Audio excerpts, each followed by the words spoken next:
ഒരു ഗ്ലാസ് പച്ചരി ഉണ്ടെങ്കിലുണ്ടല്ലോ നമുക്ക് രാവിലത്തെ ബ്രേക്ക്ഫാസ്റ്റിന് അത് വൈകിട്ട് ചായക്ക് എപ്പോൾ വേണമെങ്കിലും നമുക്ക് ഇതുപോലൊരു സിമ്പിളായിട്ട് നീർദോശ ഉണ്ടാക്കിയെടുക്കാൻ പറ്റും കേട്ടോ.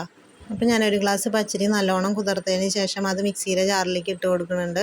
എന്നിട്ട് ഒരു പിടി തേങ്ങയും കുറച്ച് ഉപ്പും വെള്ളവും കൂടെ ചേർത്തിട്ട് നന്നായിട്ട് നമുക്കതൊന്ന് അരച്ചെടുക്കാം കേട്ടോ.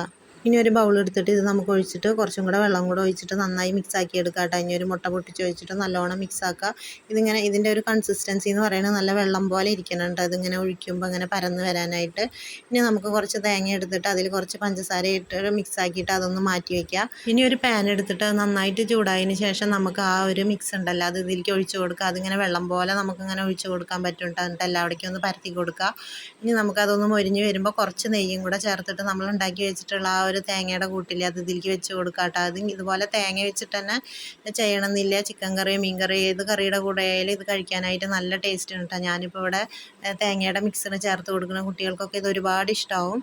അപ്പോൾ നിങ്ങളിത് എന്തായാലും ഉറപ്പായും ട്രൈ ചെയ്ത് നോക്കണം. വീഡിയോ ഇഷ്ടപ്പെട്ടാൽ ലൈക്ക് ചെയ്യാനും സബ്സ്ക്രൈബ് ചെയ്യാനും മറക്കരുത് കേട്ടോ.